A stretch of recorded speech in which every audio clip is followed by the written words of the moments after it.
This is an iHeart podcast. Guaranteed human. You're listening to a podcast, so you're doing something else too, like maybe scrolling home listings on Redfin, saving places you like without thinking you'll get them, because that's what house hunting has become. But Redfin isn't built for endless browsing. It's built to help you find and own a home. Redfin agents close twice as many deals as other agents, which means when you find a place you love, you've got a real shot at getting it. Redfin helps turn saved listings into real addresses. Get started at redfin.com. Own the dream. Hey, this is U.S. Olympic gold medalist Tara Davis-Woodhull. And I'm U.S. Paralympic gold medalist Hunter Woodhull. As athletes, our lives are about having a clear path. And a team that you can absolutely trust. So when it came to getting the best mortgage, we chose PennyMac. PennyMac is proud to be the official mortgage provider of Team USA and you. Learn more at pennymac.com. PennyMac Loan Services, LLC, Equal Housing Lender, NMLS ID 35953. Licensed by the Department of Financial Protection and Innovation under the California Residential Mortgage Lending Act. Conditions and restrictions may apply. This is Radhi Devlukia from A Really Good Cry. I absolutely love getting outside, whether it's a quick walk or a mindful few steps between meetings, or even a longer run to just clear my head. But the one thing that can really ruin that for me is shoes that just don't feel right. That's why I started wearing Ultra Running. With the Ultra Fit, every step feels comfortable, balanced, and strong, like my feet can finally move freely. What really stood out to me was the roomy toe box. My toes actually now have room to spread out, which makes movement feel more natural and comfortable. And when your feet aren't cramped, you feel more balanced, like every step has a strong, stable foundation. I've noticed that with extra space, my foot muscles get to work building strength, so I can actually move with more confidence. Ultra fits and moves with you no matter your pace or your goals. Beginner or marathon runner, they've really become my go-to for any kind of running or training, and I always feel like my feet can do exactly what they're meant to do. Feel the difference by visiting ultrarunning.com and use my code CRY10 for 10% off. That's ultra, A-L-T-R-A, running.com. Experience Ultra and stay out there.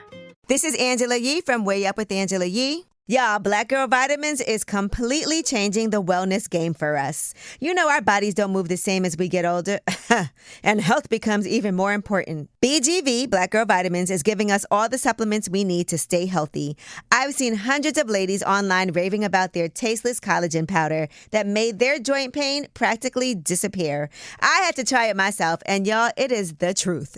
If your body needs help bouncing back, go ahead and check their products out on blackgirlvitamins.co and get 20% off using code Angela Yee. This is the introduction of the podcast Behind the Bastards by Robert Evans. I've forgotten anything that I ever knew about how to introduce podcasts, and over the next couple of weeks, as with the last couple of weeks, I'm going to careen through a variety of different styles, none of which are good ways to start a podcast, and that's where we are right now, at the start of this episode of Behind the Bastards, the show about terrible people, with Robert Evans, a terrible person. My guest today is Anna Hossnieh, co-host of the Ethnically Ambiguous podcast producer here at iHeartRadio, and liquor baron? What? Liquor baron? Like you.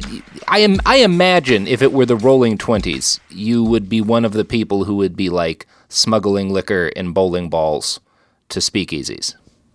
I'm sorry, who booked me on this show? I really need to talk to my agent. Just joking. I don't know what you're talking about. And you don't have an agent. And I will not comment further. I don't know where you got this information, but I made it quite clear I did not want it out there. Anna, how are you doing this week? I'm good. How are you? I mean, I'm not great, I'm good. But I'm alive. You're not great. We've had some fun news this week vis-a-vis the United States and Iran. Mm-hmm. Not been a high point in these two countries' international relations, I think would be safe to say. No, I don't think we've been doing well at all. And of course, most of that right now at least, has to do with the fact that on Friday, January 3rd, 2020, Iranian General Qassem Soleimani was assassinated via missile by the United States as his motorcade rolled out from the Baghdad airport. Stories that came out in the wake of the attack revealed that he had been on his way to an official meeting with the Prime Minister of Iraq. So... bit of a shot to call. Yeah. Not great. Not a great move necessarily if you care about Iraq's sovereign rights as a nation. Yeah. Or anyone's. Iran's, really? Or America's. Or anyone's. Yeah. Yeah. A move with some complications and consequences, most of which we don't know yet. So I'm not going to really speculate on them. We're not going to talk about like the assassination itself much or the fallout from it much. Instead, I thought something productive to do would be to really dig in to Mr. Soleimani's life, and try to like figure out who he was as a person. I kind of think in terms of like what I do, that's the one place I could make a difference. One of the things I saw online that was really frustrating to me in the immediate wake of the attack, CNBC published an article declaring the newly dead general the world's biggest bad guy, which Incorrect. is quite a take. And then they later revealed that column was an op-ed, but they hadn't labeled it as such originally, which is great. Just like the Washington Post had a column being like, this actually, killing Soleimani opens up some like new avenues for diplomacy for the United States. And it then turned out that the guy who wrote it worked for Raytheon, the company that designed the guidance systems for the missiles that killed Soleimani. Yeah, he's like, hey guys, this is like really great for us. Like we can sell a lot of weapons for this upcoming doom war we're like kind of heading towards. So hey, stop looking at it in such a negative light. Yeah, it's, if he'd framed it as this is going to be great for selling weapons, I would say totally honest column. The fact that it was framed in terms of diplomacy is where I start to have an issue. But it wasn't just sort of the right-wing and centrist media that had unbelievably bad takes about Soleimani and his career. On the left wing, people started spinning yards about Qassem's legacy and portraying him as an anti-imperialist fighter. On Twitter, people like Rania Khalek and Ben Norton with the Gray Zone started claiming that the Iranian general had defeated ISIS in Iraq. And tens of thousands of folks on the left retweeted and shared variations of this take. And one thing I think we can be sure of is that about 95% of the people on the left and the right and the middle who have come out with takes on Qassem Soleimani in the last week or so had not heard his name prior to his assassination. No. And could not have identified a picture of him.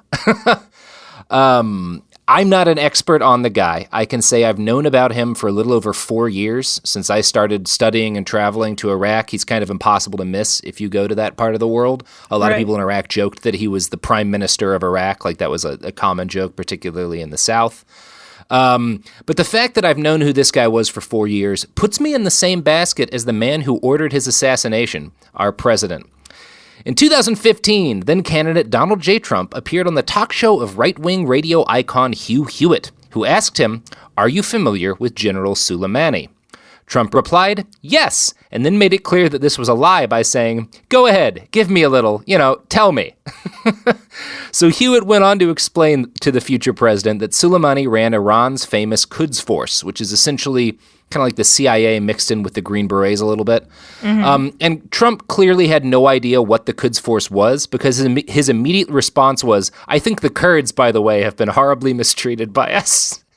So he clearly heard Kurds instead of Quds Force. And Hugh Hewitt had to correct him on that. So that's where Trump's level of knowledge of this guy was 4 years before ordering his assassination. Right. Which is fun. Which is like, totes. Love that guy. Great guy. Think he's great. Honestly, I've never heard anything negative.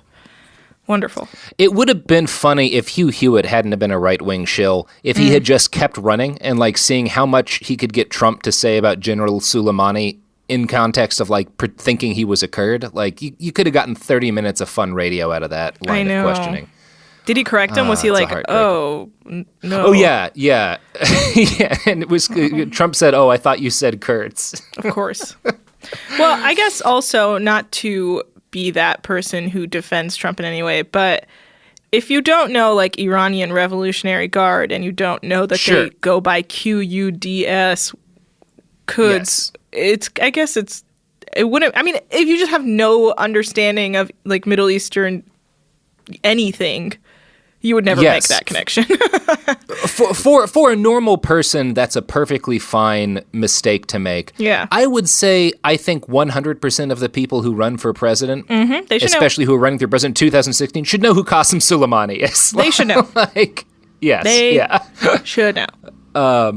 He was a big guy, and the story we're going to tell today is the story of how he became a very, very big dude. And one of the things that's like,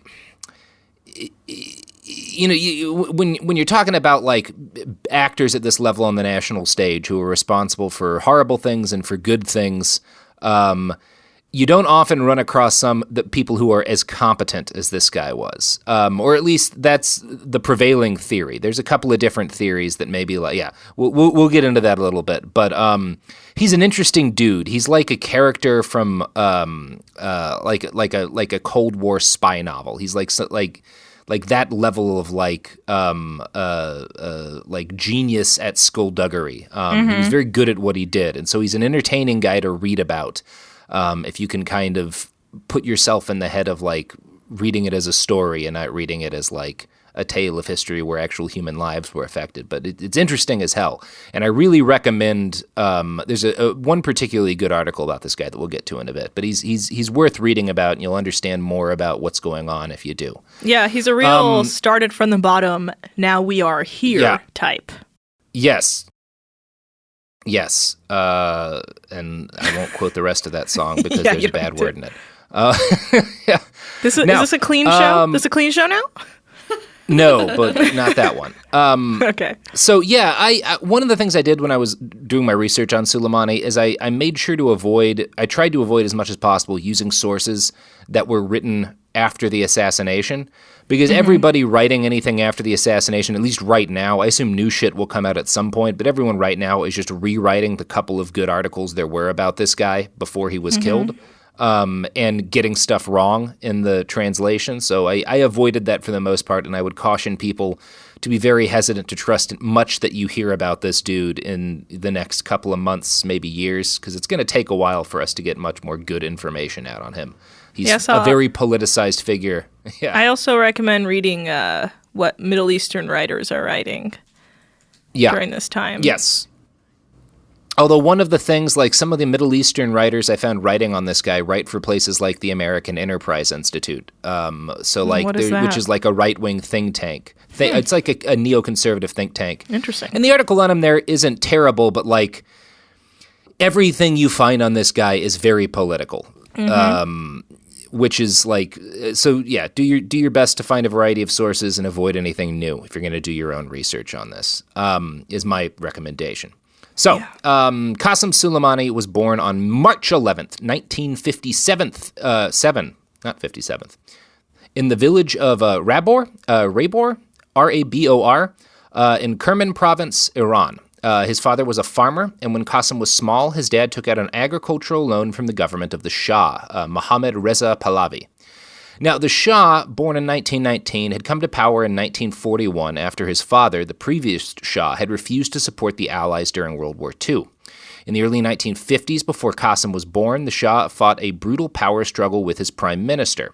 Pahlavi was briefly ousted and returned to power only with the express backing of the United States and Great Britain. I'm leaving out a lot of detail because that's a paragraph there, but I think we're hitting the highlights. Now, upon his return, the Shah established what many would consider a brutal and repressive police state with the help of his secret police, the Savak. The Shah treated the entire nation as basically his bank account or an extension of his bank account. And by the time Qassem would have been a young boy, the problem was so bad that even British observers were shocked by the level of corruption within the Iranian government. Here's a selection I picked almost at random from a 1976 New York Times article talking about the Shah's government. Quote, "Two undersecretaries, the handsome Hussein Alizadeh and the scholarly Dr. Muhammad Ali Serafi, have been dismissed for alleged sugar purchasing irregularities, which are said to have involved the Iranian government in unneeded expenditures of $45 million. To underscore the point, Tehran newspapers, which are indirectly controlled by the regime, have piously pointed out that this money could have been used to build 30,000 country schools or 3,000 hospitals." So like that's the kind of shady dealings that are like daily news when the Shah is in power. And the United States is involved in quite a lot of this. Grumman, which at that time was a Long Island aerospace concern and is now Northrop Grumman, which is like a major part of our like security industry, like security industrial complex, I guess you say.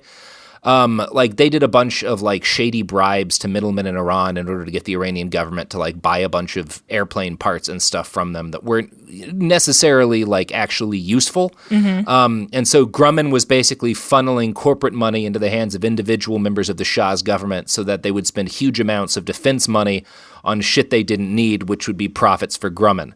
And all of the money that was spent on this was, of course, money that normal Iranian people like Qassem's dad paid to the Shah's government in taxes.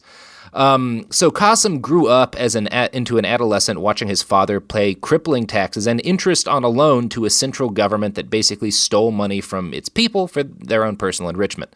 Now, when his father's agricultural hey, loan look, came as an Iranian, can't comment further. Hey, you do what you gotta do, you know? Yeah. So when his father's agricultural loan came due, the Shah's government offered no forgiveness or respite. Qassem's father wound up owing the equivalent of about $100, which was enough debt to have rendered his family destitute at that point in time. So at age 13, Qassem and his cousin Ahmad had to leave home without their parents knowing in order to go work in the city of Kerman. He later recalled, "At night, we couldn't fall asleep with the sadness of thinking that government agents were coming to arrest our fathers. We were only 13, and our bodies were so tiny, wherever we went, they wouldn't hire us. Until one day when we were hired as laborers at a school construction site on Kaju Street, which is where the city ended. They paid us 2 toman per day," which is the currency at the time, I guess. So it took 8 months for the boys to save up enough money to make a meaningful dent in their father's debts. And unfortunately, by the time they had saved up enough money, it was late enough in the year that the mountain passes back home were covered in thick snow. The boys had to find a local man with a car, a guy named Pahlavan, and he drove them back. And according to Soleimani's later recollections, this guy really hated the Shah, and he was the first person to express seditious political views to the young Qassem. Pahlavan was particularly furious that small children would have to work full-time to pay off a relative's debt to the already wealthy Shah. "This is the time for them to rest and play, not work as a laborer in a strange city. I spit on the life they have made for us," Qassem recalled this guy saying. So this is like clearly an important moment in his young life, and it makes his personal memoirs. And again, it's hard to say how true that all is, because again, he's a very politicized figure. These are the memoirs he came out with, and you get the hint with some of them that he's trying to sort of like inculcate some values that he wants to spread in the populace. But most of what we know about Qassem's early life came from either a book that he wrote or that might have been ghostwritten about his life. And then, a few interviewers who have kind of like talked around folks in that region, some historians and stuff, but there's not a huge amount out there. The experts who have analyzed Qassem's early life outside of his own book do agree that he grew up very poor and he would have been working heavily from a young age. The story about his father's debt, and that he and a cousin had to like go to the city to work it off, that's almost certainly true.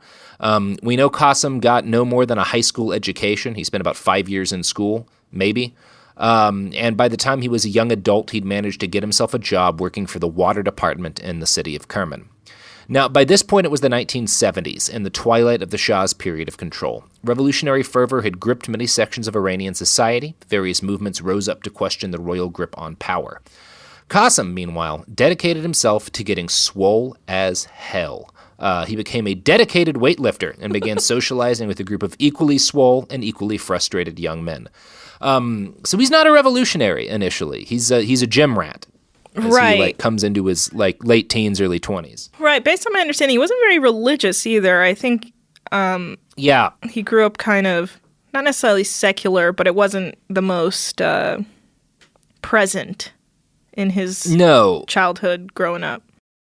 No, and you don't get the feeling, you hear different things about this guy. Some who will say he was extremely pious. A lot of folks who knew him and talked, you get the feeling kind of openly about it. It wasn't a big deal to him. I do think it would be accurate to say his religion was the Iranian state and the revolution as he saw it. I think he was that kind of dude as opposed to being super pious.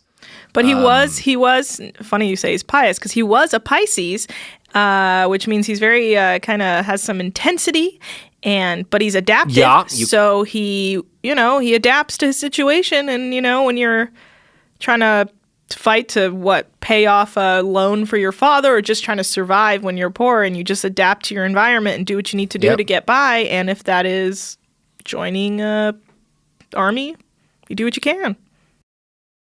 Yeah, he's adaptive. So he, as a young man, he starts getting swole as hell. And that's mostly his social group for a little while. And he does start attending a series of sermons by a traveling preacher who worked with one of the future ayatollahs.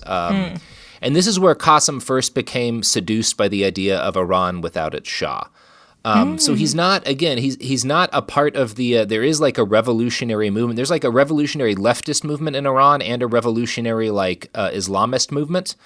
And obviously the Islamist movement is the one that actually succeeds in overthrowing the Shah. Right. But he's not really a part of any of that. Like, he's entranced by some of the speeches of some of these guys who are pro that, but he never really gets involved.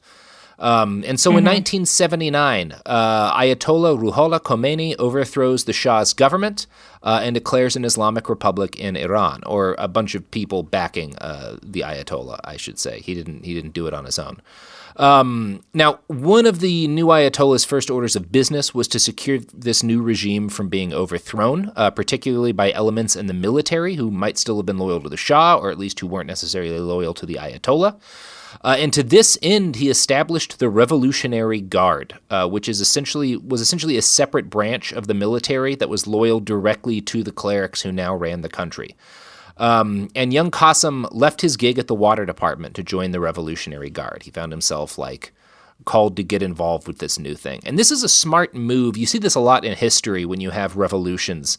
Most of them will set up a military side structure. If they don't outright just destroy the military stays intact, but nobody really trusts it. You see this with a lot of revolutionary governments. You don't see it in the Soviet Union so much, because they did kind of destroy everything that had existed before.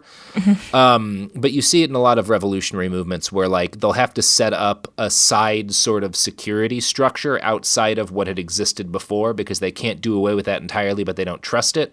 And when you have this new kind of thing, like the Revolutionary Guard was, you have an opportunity for a young man with no history to make a big name for himself. Because the military or the intelligence agencies, those are really ossified, strict structures where there's a certain way they do things, and they tend to hire from certain groups of the population. And if you don't know anybody, you're probably not going to get much of a shot there. Whereas the Revolutionary Guard, nothing's written. And so this guy, this poor kid from Kerman, can join it, and he has a chance to actually build a career for himself. And he immediately distinguishes himself as very intelligent, very ambitious, and he starts to rise within the Revolutionary Guards. And loyal. And by the time he's 20... Because he's a Pisces. Extremely loyal, because he's a Pisces. Yes, that's exactly what he credited it to as well. Yeah. Big Zodiac guy. I remember that about him. So by the time Soleimani's 23 years old, he'd earned himself enough trust that he was sent with a group of guardsmen to suppress, pretty brutally, a Kurdish uprising in West Azerbaijan in a place called Mahabad. Now, in the late 1940s, Mahabad had been the site of a short-lived Kurdish socialist republic, which had fought for its independence briefly, but was abandoned by the USSR, its only hope of survival, and then eaten up and destroyed. In the wake of the Shah's overthrow, Mahabad's Kurds had decided to basically give independence another go. If you know anything about Kurdish history, this happens all the time, and it never works out. And it did not work out this time. We don't know much specifically about Soleimani's individual actions to crush this uprising. It's not part of his backstory that's often emphasized, particularly since he wound up dealing very frequently with Kurds in Iraq and in Syria on a diplomatic basis over the course of his career, so it wasn't a great thing to go into detail about. But this action against the Mahabad uprising by the Revolutionary Guard was really the first big action taken by the Revolutionary Guard. And participating in the Mahabad rebellion becomes seen as if you do that, like that's kind of what makes you like marks you out as like a big name, an OG in the Revolutionary Guard Corps, is you were a part of this like force that was deployed to Mahabad. Right. And it sets you up for success and for promotion and stuff within the organization. And so because he's there at this time, like it puts him in a really good position for what comes next. You know what's going to come next? World Anna? domination. Well, kind of the opposite, actually. A crippling and unbelievably destructive invasion by Iraq.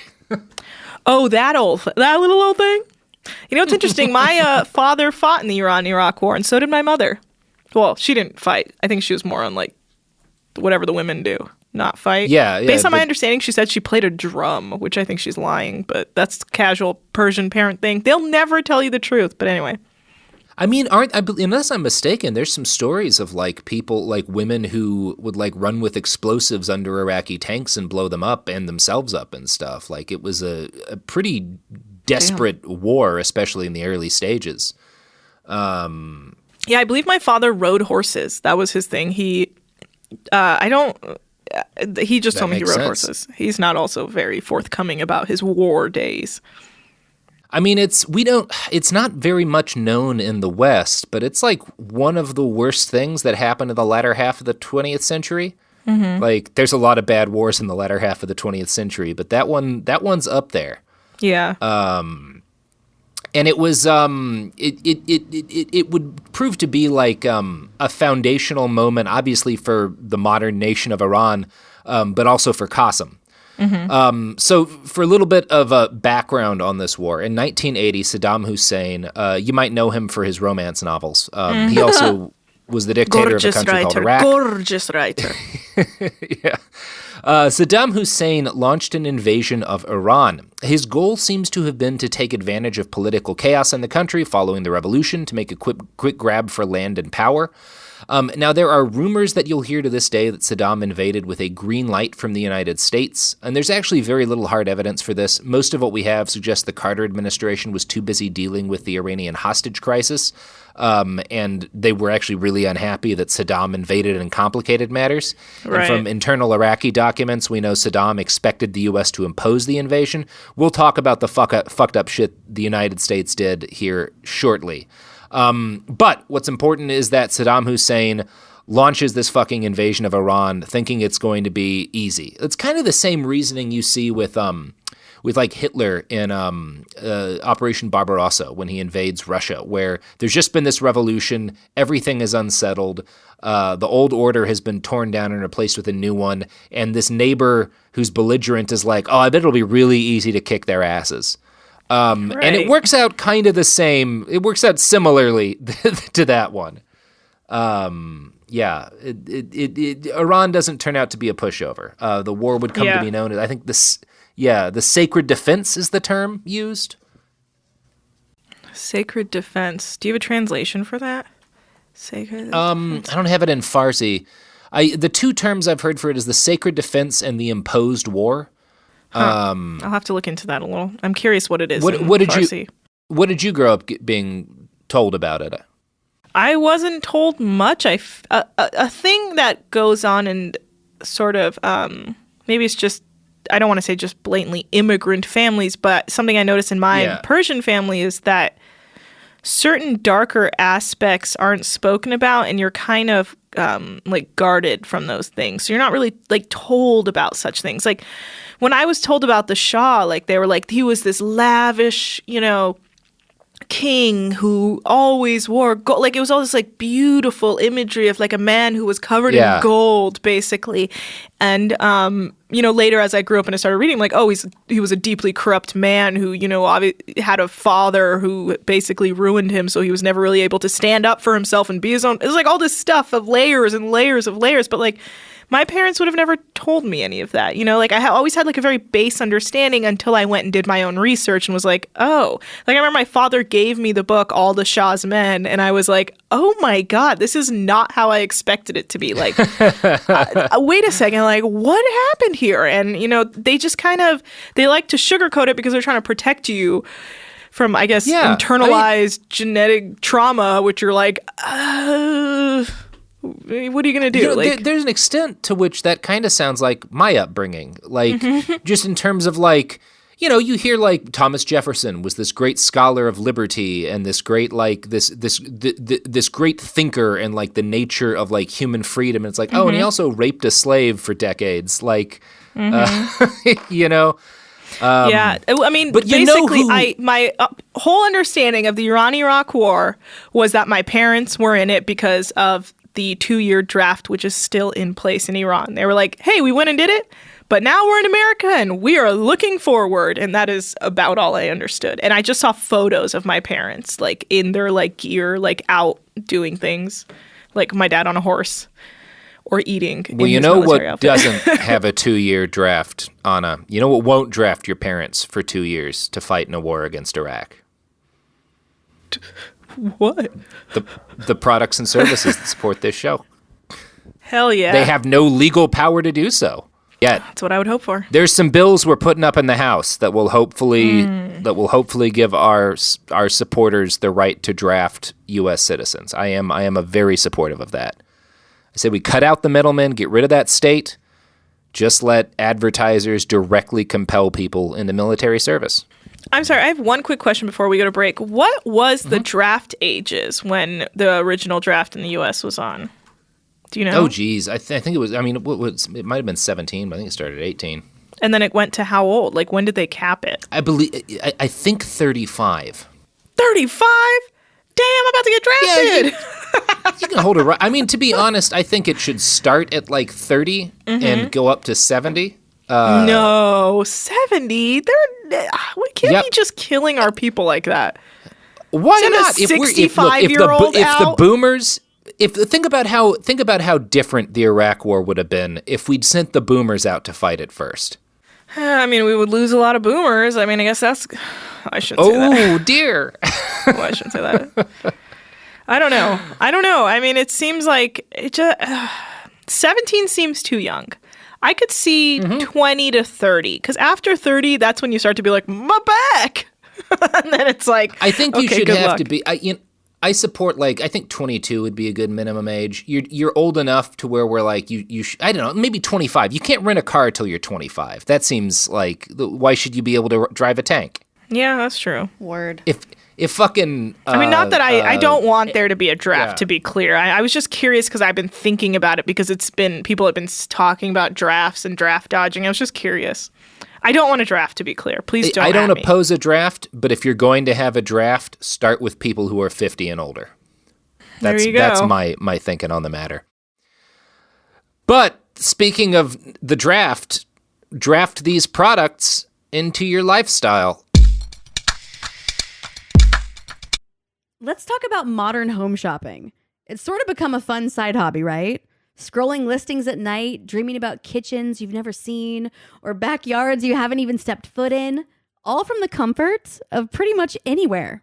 Redfin knows a lot of people like you want to own, but are stuck in this browsing mode loop. That's where Redfin flips the script. With listings that update within minutes and tours you can book right from the Redfin app, you can see your dream home the moment it appears. Now, liking a listing is easy, but actually landing it, that's where Redfin comes in. Redfin has over 2,200 agents with local expertise. And Redfin agents close twice as many deals as other agents. That means they want to help you win, not just window shop. Redfin is built to help you go from just looking to wait, this could actually be home. So become the newest neighbor on the block. Visit redfin.com to start finding and start owning. That's redfin.com. Hi, I'm Cindy Crawford, and I'm the founder of Meaningful Beauty. Well, I don't know about you, but I never liked being told, oh, wow, you look so good for your age. Why even bother saying that? Why don't you just say you look great at any age, every age? That's what Meaningful Beauty is all about. We create products that make you feel confident in your skin at the age you are now. Meaningful Beauty. Beautiful skin at every age. Learn more at meaningfulbeauty.com. This is Radhi Devlukia from A Really Good Cry. I absolutely love getting outside, whether it's a quick walk or a mindful few steps between meetings, or even a longer run to just clear my head.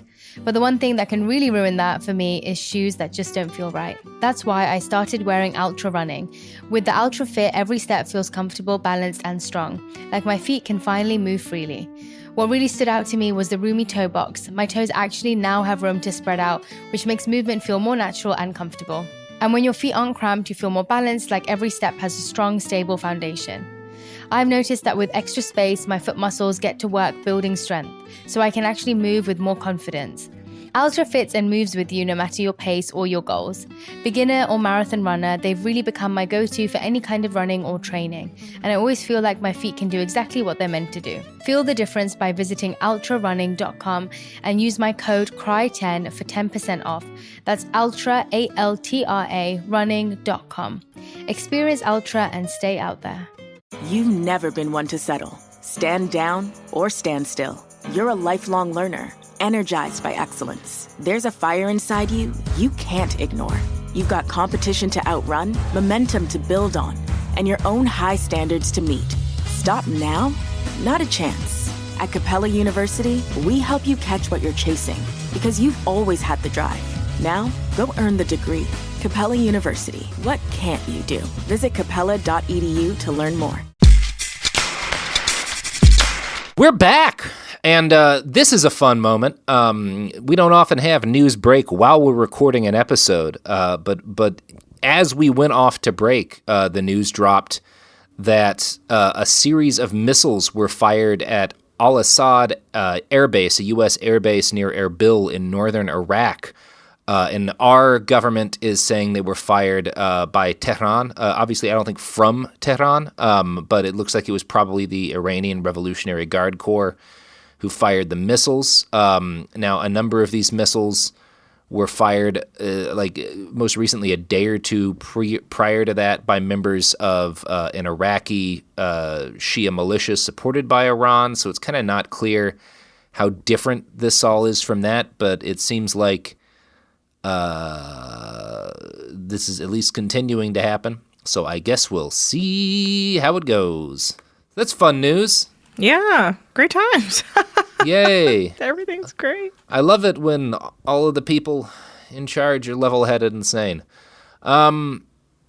So yeah, when we were talking in the past about horrible violence between Iraq and Iran, we're talking about the Iraqi invasion of Iran, the Iran-Iraq War, that continued for most of the 80s.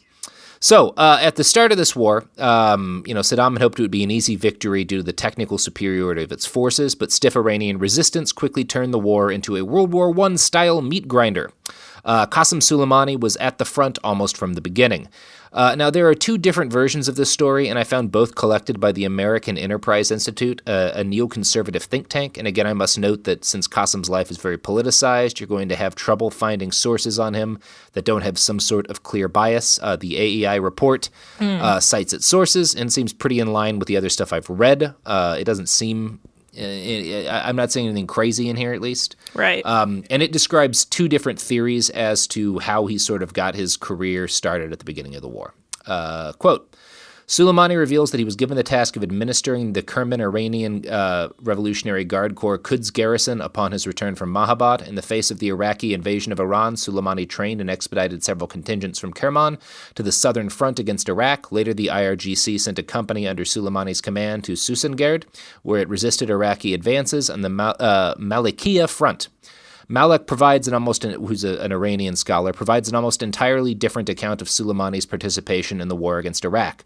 According to Malek, Soleimani was sent to the front as merely a participant in a very casual mission transferring water to the front. He was sent to the front for only 2 weeks, but the enlightened and heavenly atmosphere of the front left such an impression on the heart of the young and pure workman or technician that he, rather than spending only 2 weeks of his mission at the front, spent almost the entire 8-year-long period of war there. Now, it's not possible to verify either account. Soleimani's own account gives the impression of a young man with a clear purpose in life, while Malek's account is sort of like idealistic, okay, so basically you've got the two different versions you've got of how this guy starts the Iran-Iraq war. One is kind of like a pretty standard military story. This guy's in charge of a military unit. He is sent up to the front, and he distinguishes himself there, so he stays stationed there and fighting at like the head of things for the entirety of the war, pretty much. And the other account is that he's sent up there on like a non-aggressive mission to like deliver water to soldiers, and he just falls in love with being up at the front line. And I don't know which of these is true. I can say that the most trustworthy Western account comes from a 2013 New Yorker article, The Shadow Commander, by Dexter Filkins. It's the article you'll probably have seen shared on Soleimani after his assassination. It's a pretty balanced and well-written article. And it goes with the water carrier sort of version of events, that he was sent up there to deliver water to the front, and that he like fell in love with, the culture of sort of frontline sacrifice, and, gradually got more and more and more involved. Right. I do think it's worth digging into like kind of what the motivations behind both variations on this story might be. I think the Waterboy backstory is kind of the one both the Iranian government and Soleimani himself wanted people to believe. Okay, then I believe it. I think this, yeah. I think that like clearly, obviously, the government has a definite interest in pushing like this view of like a guy going up to the front and being kind of like inspired by the heavenly atmosphere that he feels there, this like atmosphere of sacrifice. You kind of see that in any sort of like government, like you compare it to like the movie American Sniper. But it also is kind of worth noting that the official version of Qassem's biography doesn't make him out to have been like an early radical supporter of the Ayatollah. It admits that he was like kind of just working out at the gym when all that was going on. So it is like entirely possible that this is an accurate depiction of events, that like when he kind of really gets radicalized and inspired and finds his calling in life is at the front line during this war.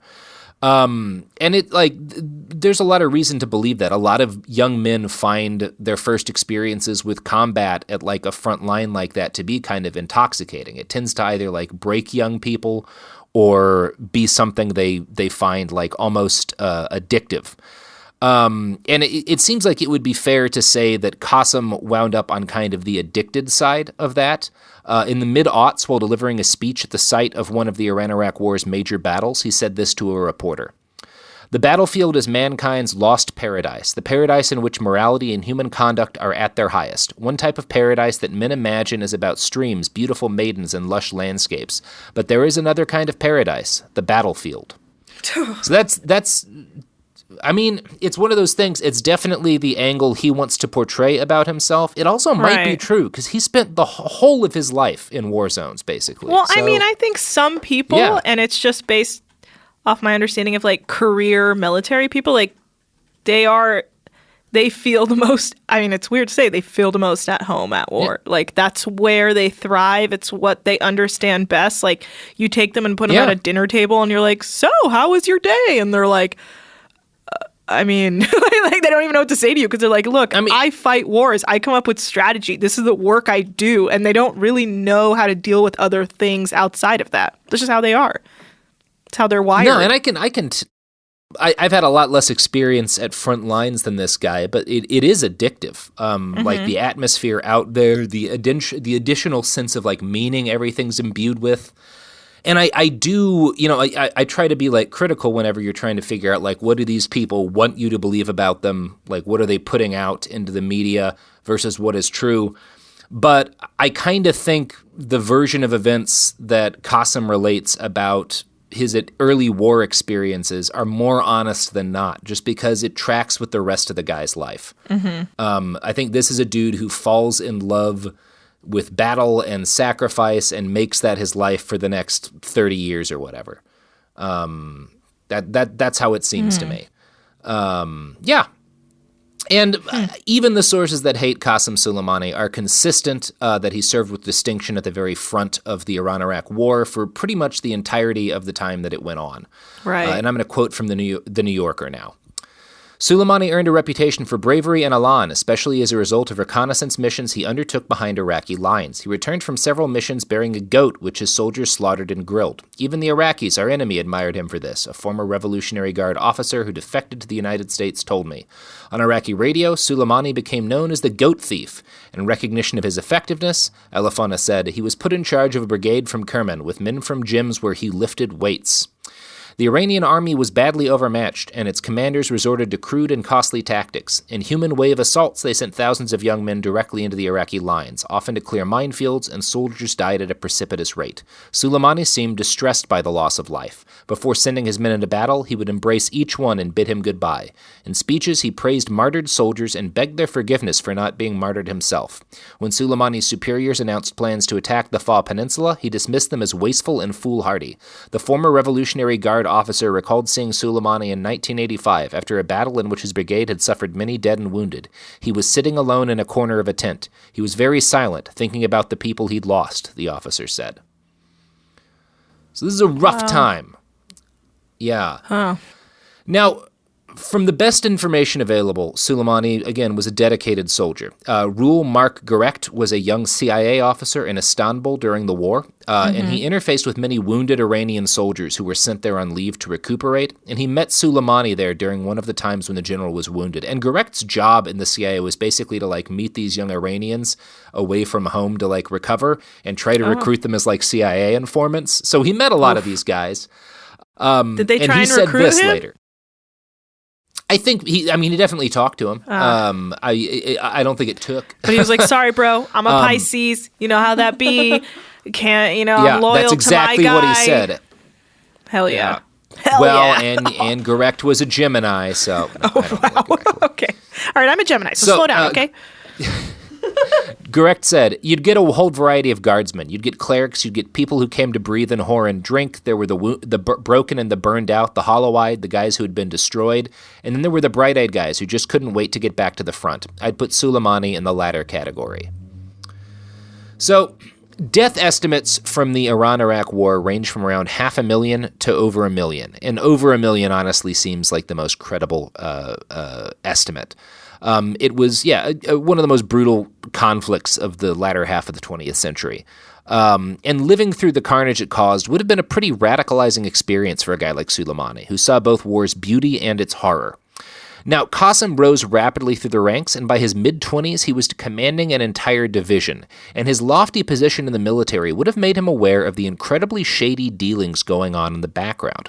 I am speculating here, but it is my suspicion that American policy during this period would go on to have a major impact on the man Qassem Soleimani became and the tactics he engaged in for the rest of his life. In 1992, the New York Times published a bombshell report titled, "The U.S. Secretly Gave Aid to Iraq Early in Its War Against Iran." Or it should have been a bombshell report, but since it was about the Middle East, and it wasn't during one of the cumulative 11 weeks that our nation has cared about stuff happening in the Middle East, no one really noticed the article. But it was damning, and I'm going to read a quote from it now. The Reagan administration secretly decided to provide highly classified intelligence to Iraq in the spring of 1982, more than 2 years earlier than previously disclosed, while also permitting the sale of American-made arms to Baghdad in a successful effort to help President Saddam Hussein avert imminent defeat in the war with Iran, former intelligence and State Department officials say. The American decision to lend crucial help to Baghdad so early in the 1980-88 Iran-Iraq war came after American intelligence agencies warned that Iraq was on the verge of being overrun by Iran, whose army was bolstered by the year before by covert shipments of American-made weapons. So in other words, Iraq invades Iran, and as soon as Reagan comes to power, we send Iran a bunch of guns illegally. We actually have Israel sell them the guns. Right. It was the Iran in order to bolster Contra. Oh, this is before that shit. Oh, even. This was before? That's a different thing. Yeah. Wait, we did this twice? Yeah. Under Reagan? We kept doing this. Yeah, you couldn't stop Ronald Reagan from selling arms to Iran. Well, and buying them from. Wait, so what did he use the money to do this time?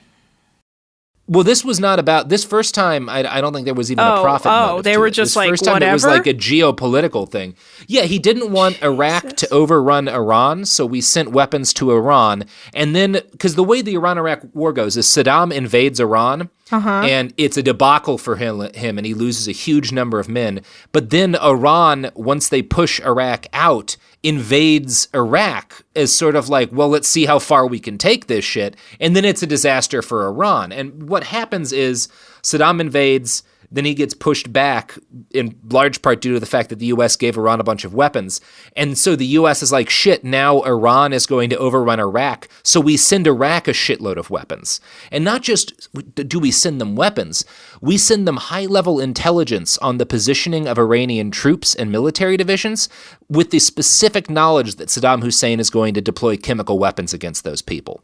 So we did not give Saddam his chemical weapons, although his chemical stockpile was made with a lot of help from European scientists. Hell yeah. But we specifically helped Saddam's military target the Iranian military, including Soleimani's units, because his unit lost thousands of men to chemical weapons, with chemical weapons. So during this war, Soleimani is at a high enough level that I'm pretty sure if he doesn't know while it's going on, he knows immediately afterwards that the United States is arming both sides of this conflict. And it is a very, this is not, I want to be clear here. This often gets like played as like the CIA fucking around. This is not the CIA fucking around. This is just straight up the U.S. state government. This and is they're like, straight why up was Soleimani not like us? It's like because he's been watching the U.S. for years fuck with everybody. That's wild. Now, one former, I think it's interesting here because it's specifically one of the State Department officials that the New York Times talked to, like specifically laid out that this was not a CIA rogue initiative, but that it had been approved at the highest levels of the Reagan administration. The exact quote he gave them was, "We wanted to avoid victory by both sides." So basically, we wanted there to be a bloody stalemate. They're like, we're trying to be like really neutral about this, but at the same time, we are going to give everybody weapons. Yeah, we're going to give everybody weapons. And like the way we did it was really shady. We basically we sold weapons to Jordan, Saudi Arabia, and Kuwait, and then looked the other way while Jordan, Saudi Arabia, and Kuwait sent those weapons to Iraq. Yeah. Wow. From the Times, quote, "American officials made no effort to stop these sales, known to many in the administration, even though American export law forbids the third-party transfer of American-made arms without Washington's permission." So, if Soleimani wasn't aware of this all at the time, he was aware of it by 1992 when this report came out in the New York Times. I'm going to guess a guy like him would have read it. It was not a secret New York Times article or anything. I assume Iran's got a couple of subscriptions, is what I'm going to say. So, yeah. Now, when the war ended in 1988, Soleimani and his division were posted to the chaotic eastern frontier of Iran, where gangs of narcotic smugglers laden with Afghan opium had rendered much of the region wild and uncontrollable. For several years, Qassem fought a brutal, bloody, but ultimately successful war on drugs in that part of the country. Among other things, he gained a reputation for being incorruptible. He also spent a lot of time fighting against the Taliban, who were enemies of Iran at that period of time, and he spent a lot of time like backing and moving in agents and like supporting militias in the area that were anti-Taliban, including a militia called the Northern Alliance, who you might have heard about when we invaded Afghanistan, because they're the guys we allied with too. So, now, in 1998, based on all of this experience, Qassem Soleimani was a natural choice to put at the head of Iran's notorious Quds Force. The Quds Force is an elite division within the Iranian Revolutionary Guard Corps, and essentially serves in a mix of functions, a bit like the CIA crossed with like Joint Special Operations Command. The Iran-Iraq War had ended after a series of disastrous offenses into Iraq cost hundreds of thousands of Iranian lives, and this debacle had convinced the government that their military future lay in asymmetrical warfare. You can't compete with like the big Western nations in like straight up tank battles, and it's incredibly wasteful to try. So instead, let's get smarter about this. Fund insurgencies, get better at that sort of fighting. And in this way, Iran kind of guesses what the warfare is going to be like in the 21st century. They're definitely ahead of the United States in figuring that part out. Right. So, In the wake of the Gulf War, as U.S. influence expanded across the Middle East, the Quds Force became increasingly important to Iran's geopolitical strategy. It was basically responsible for projecting power outside of the Islamic Republic. So Qassem's appointment to the head of this force was the sign of the deep trust the Ayatollah placed in him. Over the years he held the job, Soleimani would prove to be a dedicated supporter of the conservative clerical elements in the Iranian government. In 1999, a series of student protests racked the country and pushed for reform within the nation's harsh religious laws. President Mohammad Khatami, who had come to power as a reformer, was unwilling to crack down on these students. Qassem Soleimani and several other Revolutionary Guard commanders signed a letter promising they would depose the president if he did not brutally crush the demonstrations, which were brutally crushed in the wake of this. And speaking of brutally crushing student demonstrations for liberty... Okay. You know who won't do that? An ad? An ad. A sponsor? That's right. A sponsor, unless it's one of our Raytheon sponsored ads, in which case that is Raytheon. Kind of their business. Yeah. Although Raytheon does also need insurgent movements in order to stay profitable. So really, that's true. You know, if you're an insurgent, Raytheon is your best friend. Yikes. By Raytheon. Oh, boy. I do not stand by that. No. Then it cuts to immediately we get a Raytheon ad because we have horrible luck. I am hoping for the day we get a Raytheon ad. That's going to be fun. I mean, don't be surprised. We were getting Coke Bro ads and we were getting Fox News ads. We get random ads. Yeah. It's beautiful. And I'm just excited for it to be Raytheon. Let's talk about modern home shopping. It's sort of become a fun side hobby, right? Scrolling listings at night, dreaming about kitchens you've never seen, or backyards you haven't even stepped foot in, all from the comfort of pretty much anywhere.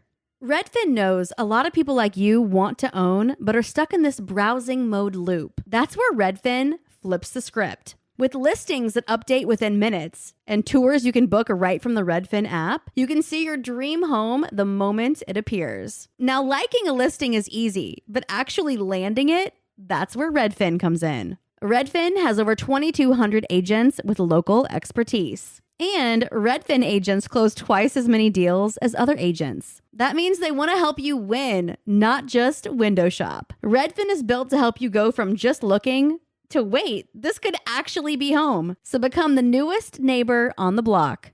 Visit redfin.com to start finding and start owning. That's redfin.com. Hi, I'm Cindy Crawford, and I'm the founder of Meaningful Beauty.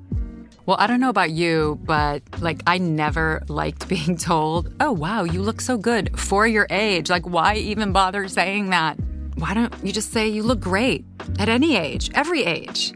That's what Meaningful Beauty is all about. We create products that make you feel confident in your skin at the age you are now. Meaningful Beauty. Beautiful skin at every age. Learn more at meaningfulbeauty.com.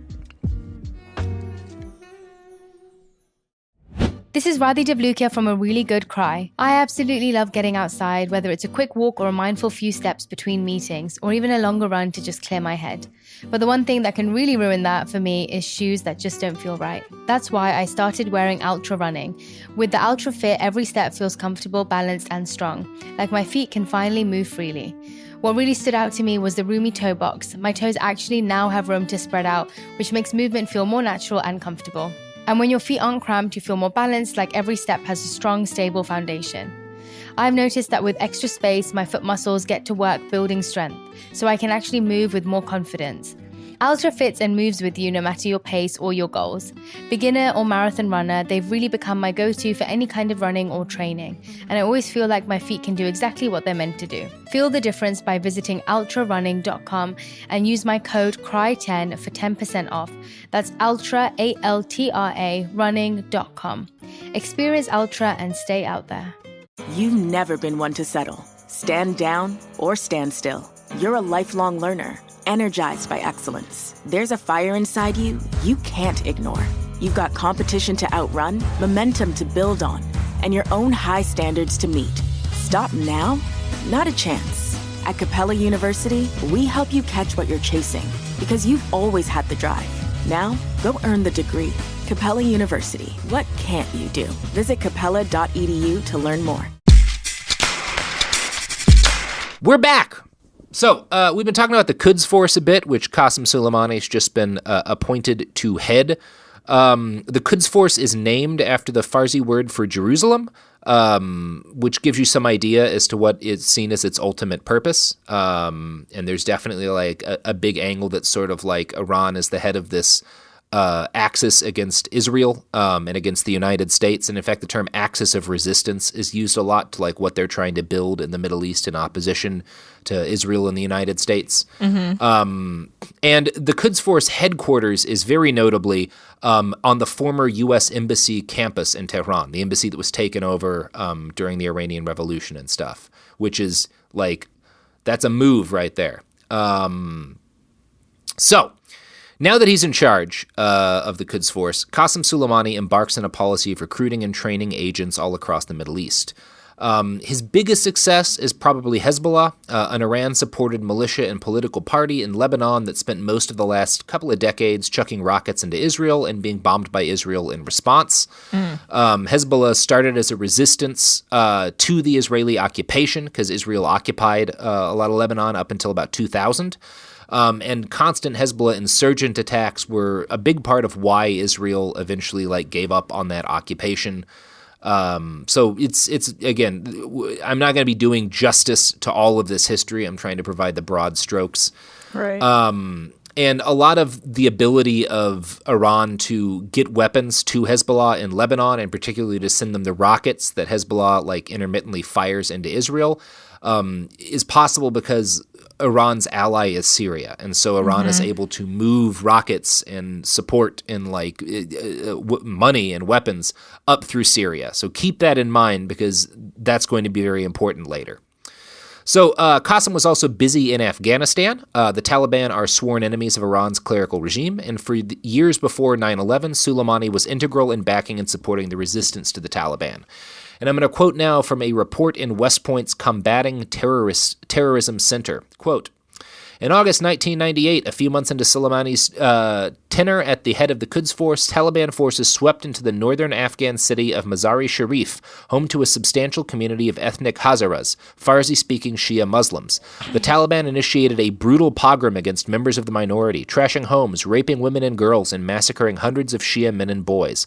Among the dead was a group of 9 Iranians, 8 diplomats, and a journalist. At this naked provocation, factions on both sides turned white-hot for war. The IRGC's overall commander at the time, Yahya Rahim Safawi, requested Supreme Leader Khamenei's permission for the punishment of the Taliban to advance to Herat, a city in western Afghanistan, annihilate, punish, eliminate them.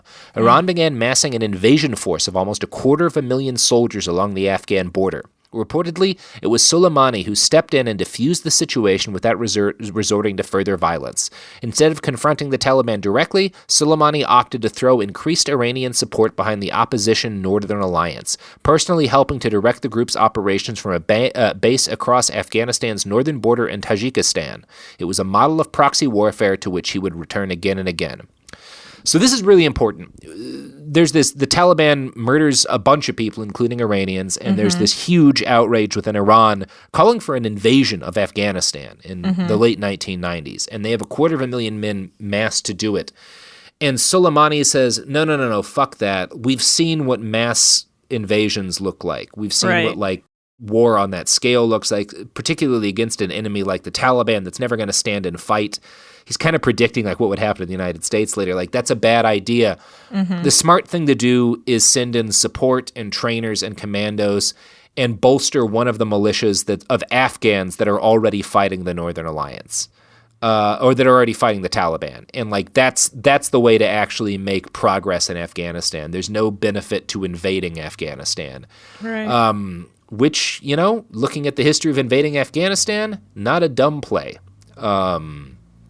Now, obviously, in 2001, later in 2001, 9/11 all over everybody's asses, and the U.S. Committed itself to invading and then never leaving Afghanistan for reasons which are still unclear. Qassem Soleimani was only too happy to lend his forces support to the American military effort in that country. He and his Quds Force and their proxies in Afghanistan worked closely with U.S. Special Forces in particular. Quds Force soldiers and U.S. Special Operators fought side by side against the Taliban in one of those chapters of the War on Terror that we do not talk about very much anymore. But this is where things are at the start of the war in Afghanistan, is Iran and the United States very much working together against the Taliban. So, as the Bush administration began to ramp up the propaganda campaign that preceded the totally successful and widely praised invasion of Iraq, there was reason to believe that that U.S.-Iran relations had turned a corner. The government of Iran and Qassem Soleimani hated both the Taliban and Saddam Hussein. And there are few better ways to turn a nation from enemy to friend than fighting two back-to-back wars as allies. I mean, it worked for the United States and England. So the question is, how did things get fucked up from this point? Like, that seems like a pretty great spot to be in. You're fighting alongside each other. You're, like, fucking up two of their big enemies in a row. What turned things bad? You have any guesses? I'm going to say white people, because they're never happy. Yeah. It's when you're a person of person. color or grown up with immigrants, you just take what you can get and you understand and you go, I'm not going to cause more trouble because, like, I see what the situation is and I know it might not be better for us in any other way. This might be as good as it gets. So I'm going to fucking shut up and keep my head down and not speak out where I'm not supposed to speak out. And maybe I'm speaking a little too much from how my father would talk to me, but that's what it always felt like. Well, you know who didn't worry at all about speaking out recklessly because he knew that none of it would ever harm him? Who? Was George Bush and one of his speechwriters. In January 2002, President George W. Bush delivered his first post-9/11 State of the Union address. He named Iran as part of an axis of evil alongside Iraq and North Korea, three nations which, notably, did not collaborate or work together in any meaningful sense of the word. This declaration took Iran by surprise, considering their soldiers were literally fighting alongside the United States in Afghanistan. Now, Ryan Crocker was deputy chief of the American embassy in Kabul at the time. As a result of this position, he communicated regularly with a representative of the Iranian government, a guy who was basically the direct mouthpiece for Qassem Soleimani. Crocker had not been warned that the United States was about to declare Iran part of an axis of evil in a speech, and he was very unpleasantly surprised when he realized this is what had gone down. And here's how Crocker recalled the hours after the axis of evil speech in Kabul. Quote, he saw the negotiator, the Iranian negotiator, the next day at the UN compound in Kabul, and he was furious. You completely damaged me, Crocker recalled him saying. Soleimani is in a tearing rage. He feels compromised. The negotiator told Crocker that, at great political risk, Soleimani had been contemplating a complete reevaluation of the United States, saying... Which makes maybe sense. Why wouldn't he? Maybe it's time to rethink our relationship with the Americans. The Axis of Evil speech brought these meetings to an end. Reformers inside the government, who had advocated a rapprochement with the United States, were put on the defensive. Recalling that time, Crocker shook his head. We were just that close. One word in one speech changed history. Great. What's new? A Bush. But hey, no, Bushes are cool people. They hang out with Ellen. And we should, I want to note, Bush should get some blame for that speech. But we should throw a lot of blame, too, on the guy who wrote the Axis of Evil speech. And the Axis of Evil speechwriter was a fellow you might know from the internet today named David Frum. Now, Frum is currently a he's currently a staff writer at The Atlantic and a never Trump idiot grifter king. He wrote a stupid book about how Trump is bad, and despite the fact that all of his previous work as a neocon was laying the ground for Trump. Anyway, fuck David Frum. You can find him on Twitter at David Frum, but you probably shouldn't because this shitbird has done more than enough damage to the world and should not be listened to by anyone on any subject ever again. I will admit that it's pretty hilarious that his current pinned tweet, which I think he means is a reference to the Trump administration, is the sentence, when this is all over, nobody will admit to ever having supported it. I fucking hate David Frum. Okay, you fucking piece of you fucking shit. Moron. Yeah. But in fairness, no one will remember this. It is debatable as to whether or not Iran was ever actually seeking rapprochement with the United States. Qassem was, again, I can't emphasize this enough, a spy chief, and every piece of information that he allowed to get out about him carries the risk of being a piece of disinformation, because that's what spies do. Now, maybe he wanted to spread the rumor that the axis of evil speech is why relations broke off. It's impossible to prove this to a point of certainty. All that I can prove to a point of certainty is that David Frum is an idiot. Now, whatever the truth behind all this, by 2004, Saddam Hussein was out of Iraq, and Soleimani's Quds Force was committed to ensuring that the U.S. followed him. They began to manufacture and export huge amounts of explosively formed projectiles, or EFPs. These are basically roadside bombs that launch a molten copper slug into armored vehicles. EFPs were miles ahead of the indigenous improvised explosives in Iraq, and they could only have been manufactured in Iran and sent into Iraq. And in short order, roughly 20% of American combat deaths in Iraq were blamed on these weapons. So this is like what a lot of U.S. military planners will like really point to as to why they hated Soleimani. And it's one of those things, there have been a lot of people in the United States military establishment since Bush was in office who wanted us to assassinate this guy. And both Bush and Obama were intelligent enough to be like, it's just not worth the fallout. There's a part of me that thinks the reason he was assassinated is that eventually enough of those guys got forced out by Trump that some of the military people who were just thinking of like their dead friends were like, we've got a chance. He doesn't know what the consequences will be and we can get rid of this guy that we hate. I think that might be what happened. Yeah. Now, so emotions were running if you the had decisions friends, and not true logic. Yes. And it's one of those things, I don't morally blame a military leader who had friends killed by an EFP for wanting that guy to be killed. It's what you do if your friends got killed.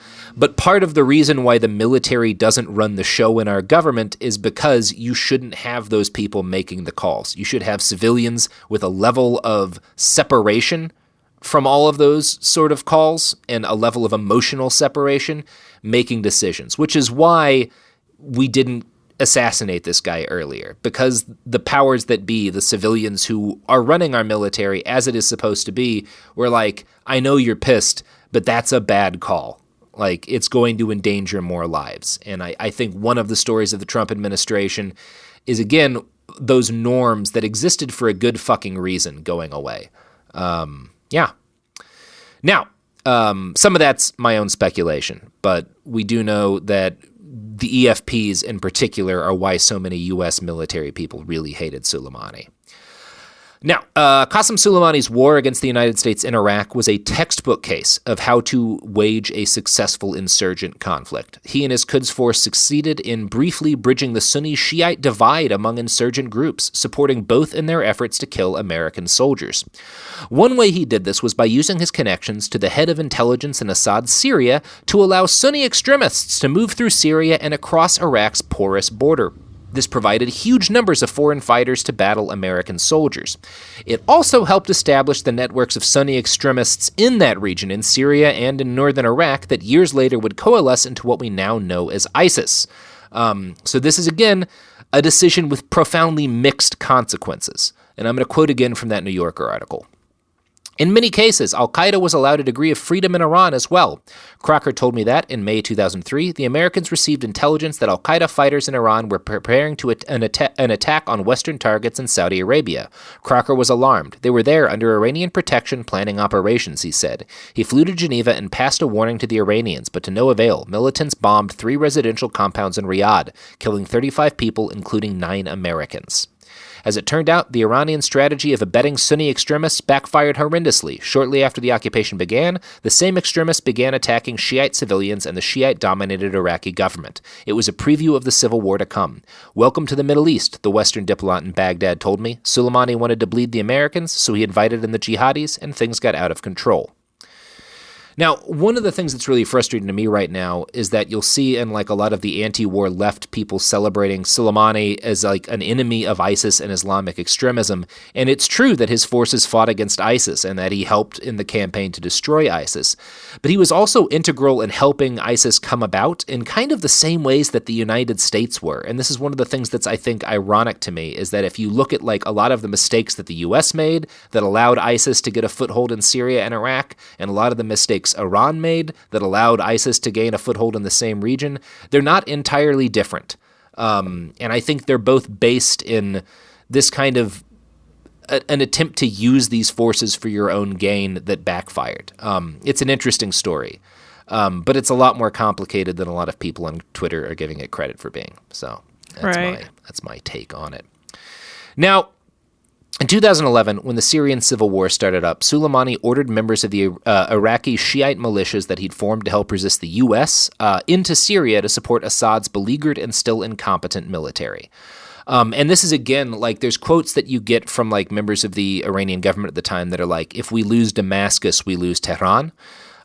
Because like Syria connects Iran to Lebanon, and like Hezbollah is a hugely important chunk of like Iran's international policies, particularly like in terms of like what they consider to be the resistance to Israel. So there's very much this understanding that we cannot let Assad in Syria fall or it's the end of us. And there's also another one of the things that you'll hear quotes along the lines of, unlike the Americans, we stick by our friends. And obviously, I hate me some Bashar al-Assad, but there's a point there that I think gets to like why the United States is doomed to always lose whenever it gets involved in conflict in the Middle East. Is a country like Iran, under a guy like Soleimani and whoever's going to come next to him, is capable of thinking in terms of decades, in terms of we have been supporting this regime in Syria for years and we will continue to, and we will gain certain long-term benefits from being solid as a rock in our support of this regime. And they did things like they loaned Assad $7 billion. They sent thousands of soldiers in to fight, a significant chunk of whom died fighting for Assad. Whereas in the United States, you never get plans that go much further than 4, maybe 8 years. And nobody who we back, as the Kurds in Syria have most recently seen, nobody can trust that will stay there for any length of time. Which is like, when you're looking at why we continually fuck up in the Middle East, I think that is as much of a reason as anything, is the fact that like nobody can really trust us to hang around. And meanwhile, with a country like Iran, if you're Iran's ally, you kind of can know what they're going to do. Like, and it's not because, it's because of national self-interest. It's because Iran sees Syria as an integral part of its national defense and its foreign policy. But like, if you're Syria, you can trust Iran to do certain things to back your ass up. And if you're a U.S. ally in the Middle East, you can never trust the United States further than about 4 years out. Right. And that's just the way it is. Yeah. Yeah. Yeah, that's I mean, it's like the American way is to always just have your own back and not consider the consequences in a weird way. I don't care for this.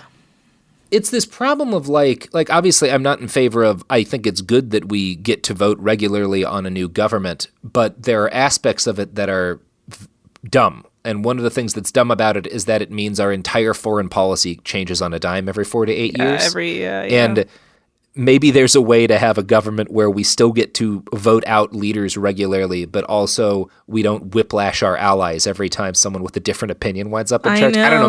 Maybe there's a way to figure that out. God, you would think. Or like, just keep it. I don't even know. Like, it's so tough to think about because like, I mean, more so when you were talking, I started thinking a lot about my Iranian family and hoping. I feel like the best outcome would be that the U.S. understands that the attacks or the missiles that were just fired are in retaliation of them killing Soleimani, and they just take it as that. They go, okay, that's enough, and that they don't retaliate into Iran. Because I feel like this country can't.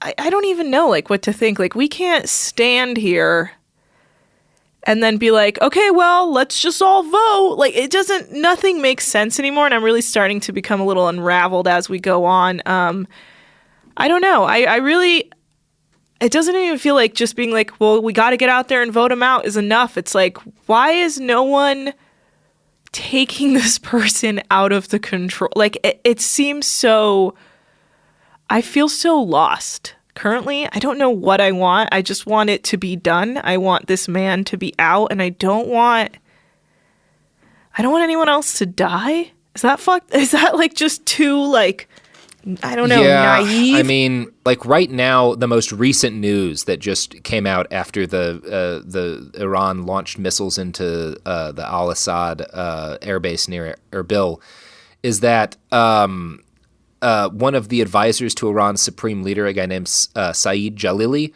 posted to Twitter a picture of the Iranian flag. And if you'll remember when Trump announced the killing of Soleimani basically by just tweeting a picture of the American flag.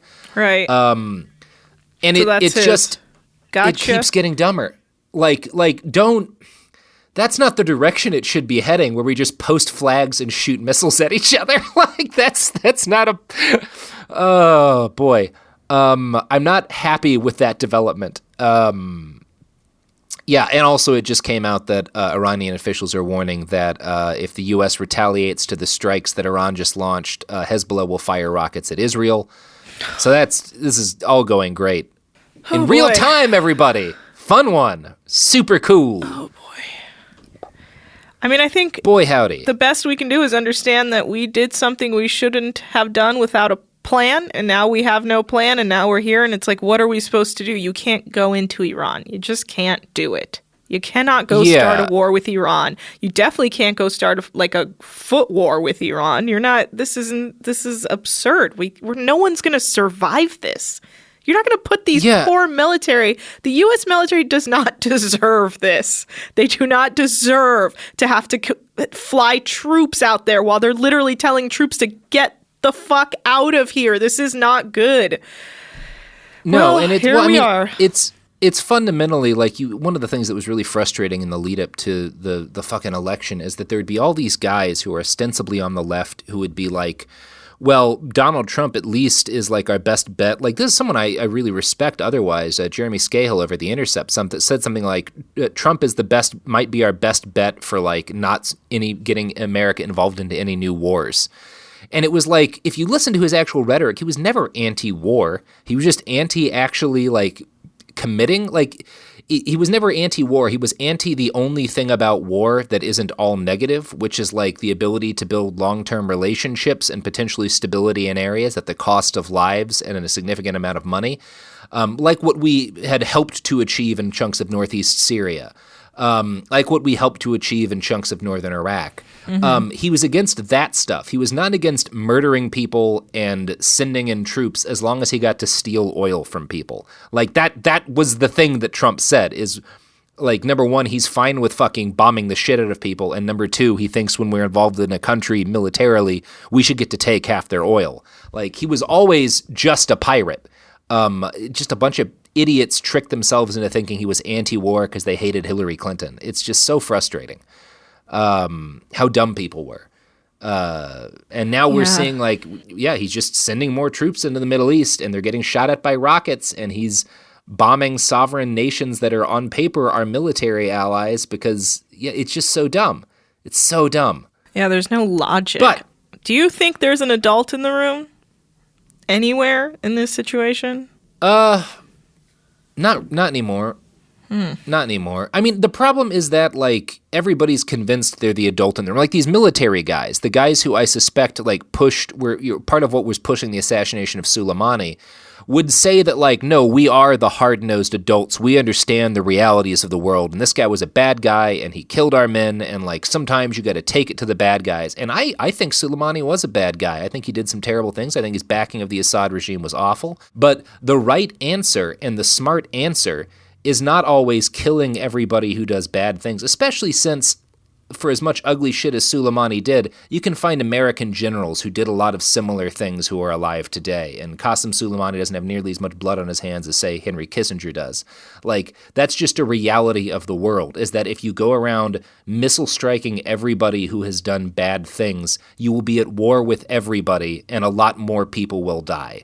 And it's not satisfying when you've lost a friend as a result of something that guy did, but that guy lost friends as a result of something some of your buddies did. Right. Because, like, that's the fucking way this game is played.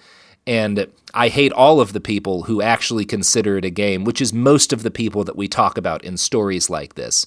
Like, I hate them all. But I was thinking the other day how circular history is. Like, I had a very dark thought where I was like, oh, this will never end. Like, maybe relations will get better, maybe they won't, but we will be in this cycle forever. And it feels like it just happens and happens and happens.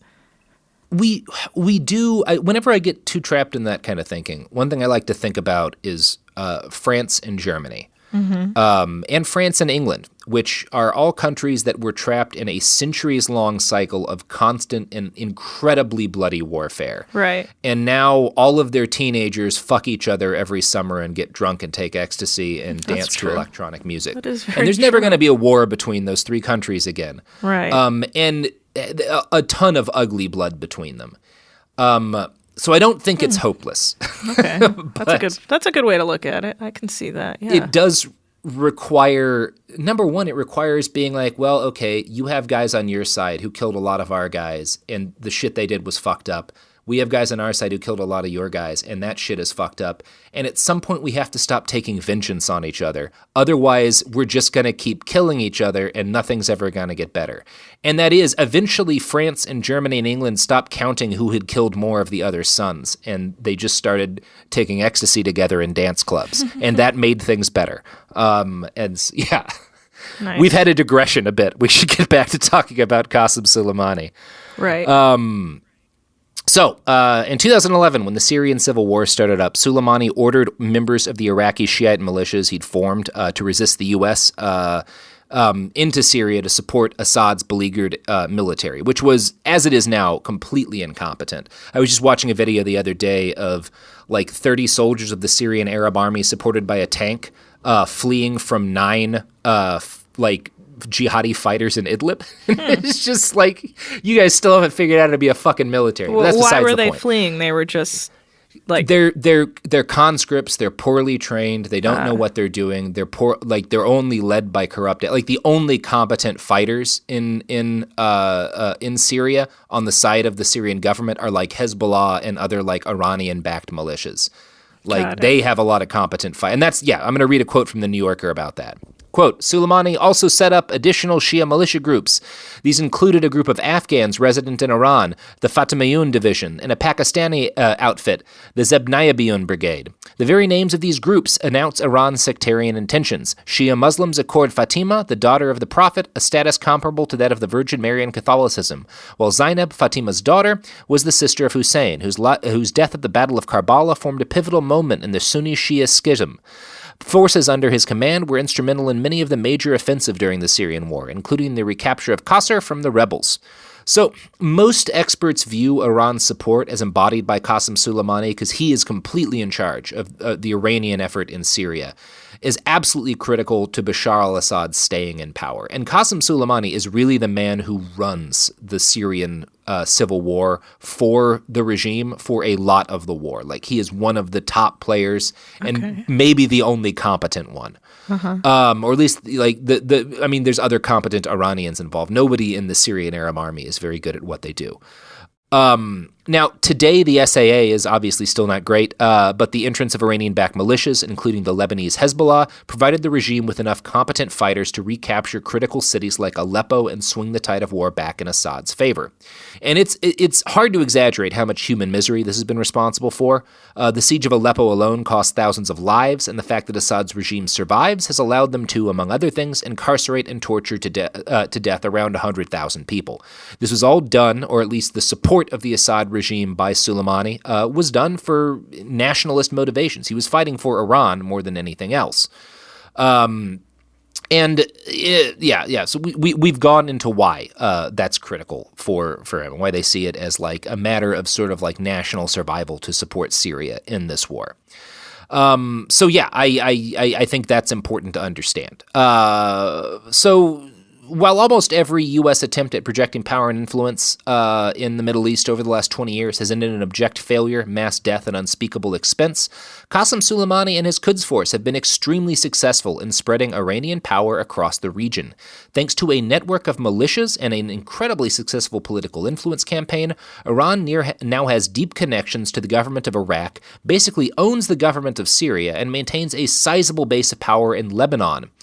In addition to that, they also have have a huge base of control and support in Yemen, because the Houthi militias that are currently fighting against the Saudi-led coalition are backed by Iran. And it costs Iran, they spend millions per week supporting the Houthis, and the Saudis spend billions per week bombing them.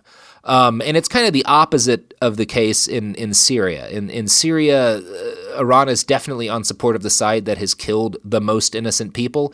In Yemen, they are on support of the side that is fighting against the people who are murdering civilians by the thousands. The Saudi-led coalition has been responsible for the vast majority of the deaths in Yemen. So this is always very fucking complicated when we talk about these different conflicts. And I'm not going to give the Iranian campaign sort of in Yemen as much time as it deserves.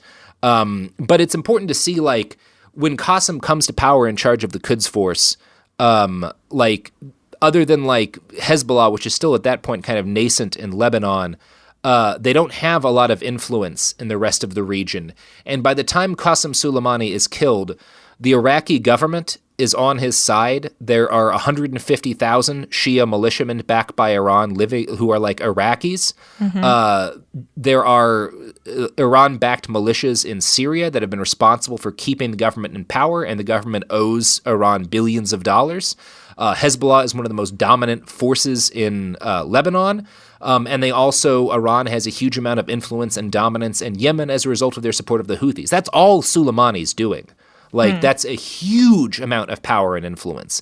And you have to compare how Iran's ability to project power in the Middle East has changed in 20 years to how the United States' has, where in a lot of ways it's completely collapsed as a result of the fact that we're incredibly inconsistent. We don't tend to run our campaigns competently. It's one of those things on a purely intellectual level. He's very good at what he did. Yeah. He had an incredibly successful career, almost breathtakingly so. Yeah, he did. So it's pretty wild. Yep. Yeah, he's a very influential fella. Now, for most of 20 years, Qassem traveled with near impunity from Baghdad to Damascus to the Sunni frontline outposts and battlefields of the Iraqi and Syrian civil wars. In the years since 2011, he went from a silent background figure, which is appropriate for a spy master, to a highly public war hero, constantly photographed standing on trucks surrounded by fighters. His image grew even more prominent after 2013, when ISIS began its bloody march across the Middle East. The Shia militias that Qassem had spent years building were some of the few capable forces in Iraq during the early stages of the civil war, when the soldiers of the Islamic State were at the gates of Baghdad. The role these militias played in stopping ISIS is wildly overstated now online, but in the early days of the civil war, they were quite important. As the war drug on and the Iraqi army reformed and retrained other units, including the famous Golden Division and the counterterrorism forces, these forces did the vast majority of the actual fighting to retake Iraq from Daesh. When I was there, we ran into the Hasht al-Shabi militias, which are sort of like the popular mobilization forces, the Iranian-backed militias. Now and again, but it really was like most of the fighting, like the recapturing of Fallujah and Mosul, like it was like Golden Division and CTS forces more than anything else that did a lot of that fighting. Right. And kind of like where the popular mobilization forces were critical was like kind of when ISIS was moving on Baghdad and stuff, as the kind of the West struggled to get its act together and providing useful support. So you don't want to denigrate and say that they didn't have an impact in stopping the spread of ISIS, because they absolutely did. But like the idea that Soleimani and his militias beat ISIS, I mean, it ignores thousands and thousands and thousands and thousands of Sunni Iraqis who did the bulk of the actual fighting against Daesh. Right. Yeah, anyway. And I should note that my source on this take is not just due to my own biased recollections from my time in Iraq. It's also due to other sources within the Iranian government. Because The Intercept recently published a leaked archive of secret Iranian spy cables that they got their hands on somehow. Right.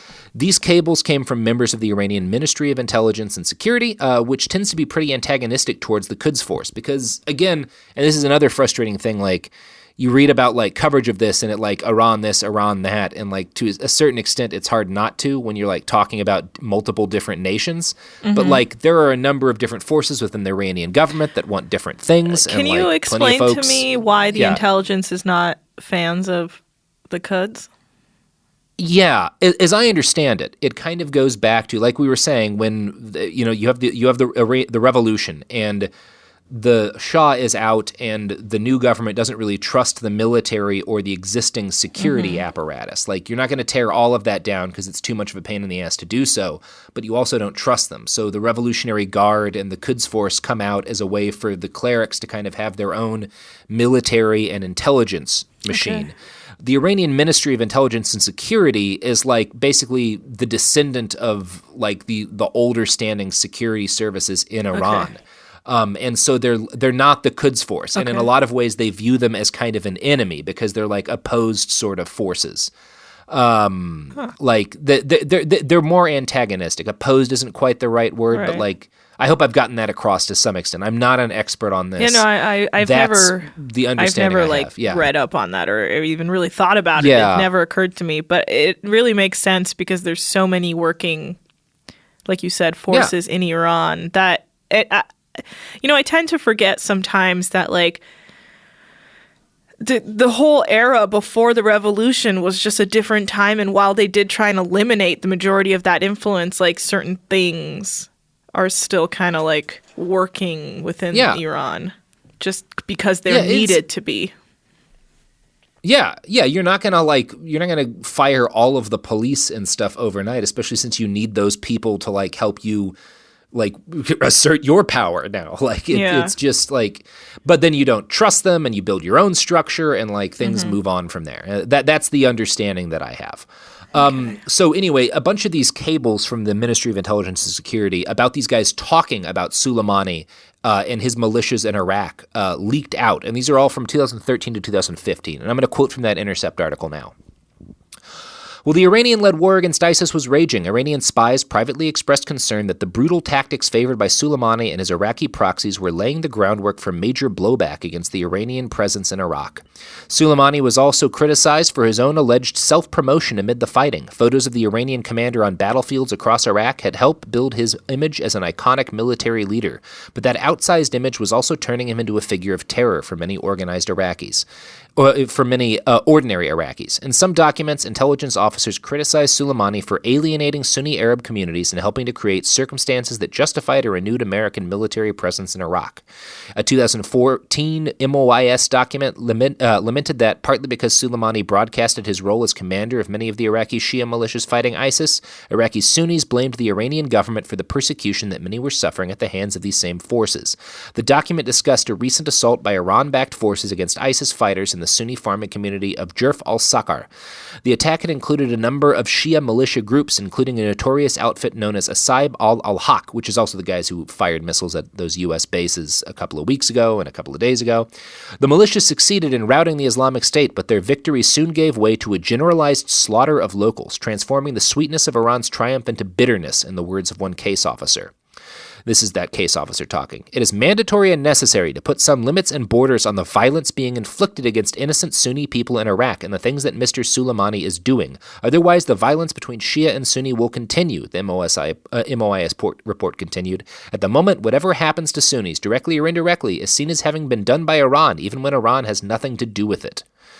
And this is another part of, like, the complexity here. And we're talking about, like, you know, if you're trying to get like a fair assessment of Soleimani's role vis-a-vis ISIS, you have to account the fact that he formed these militias, which were a part of defeating ISIS. You also have to take into account that a big part of why ISIS gained a foothold in Iraq is because these Shia militias, particularly in places like Mosul, brutally suppressed and executed Sunnis, based in a large part on like long-standing local different like arguments and hatreds between Sunni and Shia. But like Iran then supported those guys by giving them weapons, so they were able to carry out these blood debts, and that provided fuel for the Sunni uprising that like ISIS really represented in Iraq, so that then some of these Sunnis could get guns and kill Shias. And it's like, and a lot of what I saw when I was over in Mosul was people complaining about the Iran-backed militias and like the violence they were carrying out against Sunnis, again, in response for a lot of violence that like Sunnis who had supported Iraq had carried out. And they're like, this is just going to cause another cycle of violence between Sunni and Shia in Mosul. And it's like, fuck this shit. Yeah. Like, this is all very messy. Now, very. In those, yeah. In these documents, Iranian officers speculated that much of the propaganda campaign to turn Soleimani from a secretive spy chief into a public hero had to do with his hopes of a future campaign to be president of Iran. And this is one angle you're going to hear about Soleimani a lot, that he was being groomed, or at least grooming himself, to become the next president of Iran. This is possible, but I think some other theories might also be possible. I thought maybe he would take on the next supreme leadership. I think that's really possible. There's the two real possibilities is that A, he was being groomed and sort of like pushing himself to either be the president or the next supreme leader of Iran. Mm-hmm. Totally possible. He had the kind of reputation where that could have happened. Yeah. I think the other possibility is that the Iranian government and Soleimani himself were preparing for him to be killed by the United States and wanted him to be a potent symbol when it happened. That really? They were assuming it was going to happen and that he was trying to provoke that assassination. I think it's possible. I think it's possible. Wow, you just blew my mind. I don't know. I mean, obviously I don't know. Yeah. But I think both are possible. So okay. Starting in 2013 with that New Yorker article, Qassem Soleimani's most frequent public appearances were at funerals for deceased Quds Force soldiers.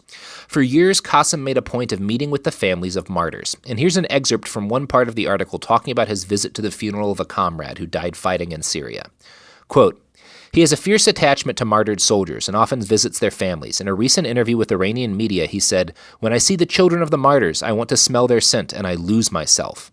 I think that's something that probably made more sense in the original Farsi than it does translated into English.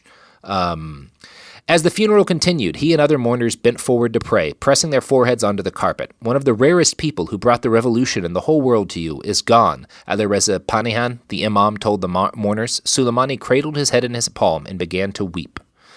So in public appearances, number one, Soleimani's constantly at the funerals of martyrs, constantly honoring these soldiers who have died in his command. And he's very humble about his own history, even mocking his short stature by describing himself as the smallest soldier. He's infamous for refusing to let audience members kiss his hand at public appearances. But online, he was a lot less humble. And before it was, bro. You can't be having randos kiss your hand. I mean, but there's a lot of random kissing in that part of the world. True, but cheek to cheek, you keep it light. You keep it light. Cheek to cheek, keep it light. Okay, I'm practice at this. Don't kiss my hands. Now, so he's trying to be humble, like in person and at these events, and that's clearly a big part of his image. But he also has a big online presence. And before it was shut down in 2019, his official Instagram had more than 800,000 followers. Pretty good gram. Now, for its part, the government of Iran, pretty good gram. For its part, the government of Iran devoted significant resources to burnishing a cult of personality around Soleimani. The supreme leader of Iran referred to Qassem Soleimani pre-assassination as a living martyr of the revolution. Now, martyrdom became an increasing theme in later public appearances of Soleimani. In 2014, Defa Press.ir, which is a website popular among internal Iranian security insiders, published the text of a speech Soleimani had made back in 2007. They republished it in 2014, praising the martyrs of the Iran-Iraq War. And I'm going to read it from a write-up in the Middle East Media Research Institute here. Soleimani stressed while praising martyrdom that he himself yearned to gain the exalted status of a martyr, and added that jihad is the supreme value in war that allows Iranian fighters to compensate for their technological inferiority and lack of operational readiness and to defeat the enemy. He emphasized that absolute obedience to the regime of the rule of the jurisprudent was also a decisive factor in war. In light of the prestige earned by the martyrs, he said, I pray to God for my own end to be martyrdom as well, and that he will not deny me this mighty blessing granted to outstanding individuals. So, I think there's an argument that maybe, and that because like one of the things that the U.S. will argue provoked our assassination of Soleimani is the fact that a few days before that Iranian-backed militia in Iraq, like the same one that committed one of the massacres during the fighting against ISIS, fired missiles at a U.S.-Iraqi joint base and killed an American contractor. And that's sort of like part of what the U.S. used to justify this, like, killing Soleimani. And part of me wonders, like, it seems clear he's being set up for something. It was either politics or because they wanted this guy to be famous and beloved and well known, and they wanted to provoke the U.S. to doing something dumb. To take him out, because then he's a martyr, and then you can use him to galvanize resistance to the United States, which is a big part of Iran's foreign policy, is to galvanize resistance to the United States. And right now, Qassem Soleimani has become a symbol of resistance to the United States to millions of Shiites across the Middle East. His picture hangs over streets on banners from Beirut to Baghdad right now. So I don't know. I don't know what the actual case is.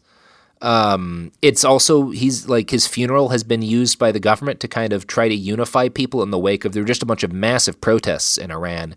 And the Quds Force, under the command of Soleimani, had like something like 1,500 anti-government protesters killed during like this uprising.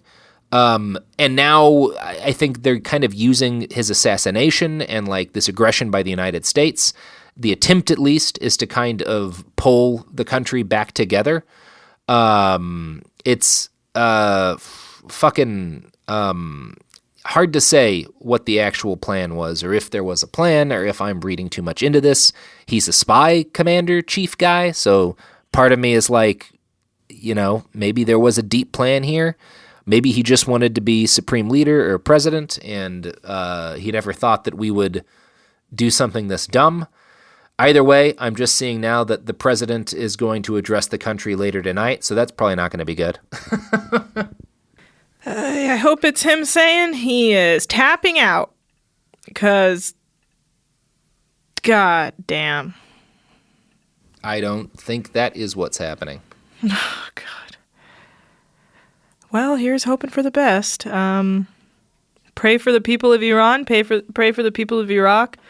Just pray for the people in the Middle East who will suffer because of what is to come, thanks to the lack of adults in the room. Pray for, the lack of adults in the room. Ugh. Well, I would say Anna, more, but I have I'm a bit I think I'm like I'm in a bit shock over everything that's kind of slowly pouring out in the news, and I need to go talk to my Iranian family members and make sure everyone's good to go, because that's all I have is a Telegram app to make sure they're okay, because it's that's the way it goes sometimes when your entire family lives in Iran and you have no sense of communication, and this is the darkest fucking times, and we can only pray for this to end soon and for no more people to die. Yeah, well, the U.S. just banned all civilian flights over the Gulf region, so that's not a great sign. Jesus. Yeah. Interesting. Yep. Yeah. I mean, everyone cool needs stuff. to tone it down. That is my final thought, is tone Take a it chill down. Pill, bro. Yeah. Yep. Which is, that's well, I feel like now a lot of people are going to get stuck in Iran, like American nationalists, because you have to go over the Gulf, right? Yeah, and there's a bunch of journalists there who were there from the United States to like report on the funerals and stuff, which, I mean, on one end, assuming they don't get taken into custody by the security forces, is kind of a sweet position to be in as a journalist if you're the only people on the ground when something like this happens. But I don't think I think it's going to be pretty horrific all around. Yeah. Well, if you're listening and if you're in any of those places, you're in our thoughts, and just stay safe. Yeah. That's all you can do. Yep. I wish this could be more uplifting, but I don't know. Mm-hmm. Yeah, I mean, the big question is this going to be a series of terrible airstrikes and missile strikes on Iran, or is Donald Trump going to actually send in ground troops? Either way, probably a bad idea. Yes. Yep. Yes, this is not this not good. This not good. Yeah. And those are my final thoughts. This not good. Back to you. Okay. Robert. What if I was just the worst journalist? Yeah. This not good. That's and back the episode. You can find us on Twitter and Instagram at @BastardsPod. You can find us on the internet, behindthebastards.com. Keep the people of Iraq and Iran and Syria, and Lebanon, and Yemen, all in your hearts, and hope that the fewest possible number of people die and what's about to happen. There's really nothing else to say. Yeah. We also fuck David Froome. Yeah, fuck that guy. Because he's tweeting about all of this shit right now, and he should not be. No. Shut the fuck up about the Middle East, David. Truly. Okay, well, the episode's over. Oh, thank God.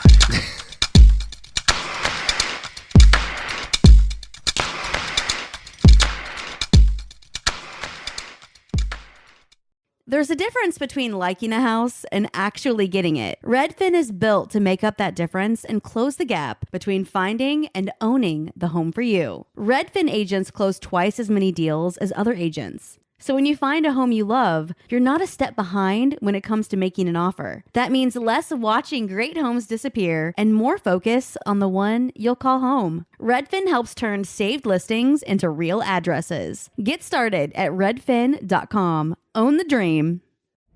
This is Radhi Devlukia from A Really Good Cry. I absolutely love getting outside, whether it's a quick walk or a mindful few steps between meetings, or even a longer run to just clear my head. But the one thing that can really ruin that for me is shoes that just don't feel right. That's why I started wearing Ultra running. With the Ultra Fit, every step feels comfortable, balanced, and strong, like my feet can finally move freely. What really stood out to me was the roomy toe box. My toes actually now have room to spread out, which makes movement feel more natural and comfortable. And when your feet aren't cramped, you feel more balanced, like every step has a strong, stable foundation. I've noticed that with extra space, my foot muscles get to work building strength, so I can actually move with more confidence. Ultra fits and moves with you no matter your pace or your goals. Beginner or marathon runner, they've really become my go-to for any kind of running or training, and I always feel like my feet can do exactly what they're meant to do. Feel the difference by visiting ultrarunning.com and use my code CRY10 for 10% off. That's ultra, ALTRA, running.com. Experience Ultra and stay out there. This is Angela Yee from Way Up with Angela Yee. Y'all, Black Girl Vitamins is completely changing the wellness game for us. You know our bodies don't move the same as we get older, and health becomes even more important. BGV, Black Girl Vitamins, is giving us all the supplements we need to stay healthy. I've seen hundreds of ladies online raving about their tasteless collagen powder that made their joint pain practically disappear. I had to try it myself, and y'all, it is the truth. If your body needs help bouncing back, go ahead and check their products out on blackgirlvitamins.co and get 20% off using code Angela Yee. The new Chicken Bacon Ranch Street Chalupas at Taco Bell. You can't get just one. Okay, so that's not like some marketing hyperbole. You literally can't get just one. They come in twos. So like, if you want just one, you're going to need to find a friend who loves slow roasted chicken, bacon, and avocado ranch sauce. Or a friend of a friend, or have an awkward conversation with a complete stranger to see if they're obsessed with chicken, bacon, and avocado ranch. Or you could just like eat them both because you're obsessed with slow roasted chicken, bacon. Okay, you get the idea. The new Chicken Bacon Ranch Street Chalupas at Taco Bell. At participating Taco Bell U.S. locations for a limited time while supplies last. This is an iHeart podcast. Guaranteed human.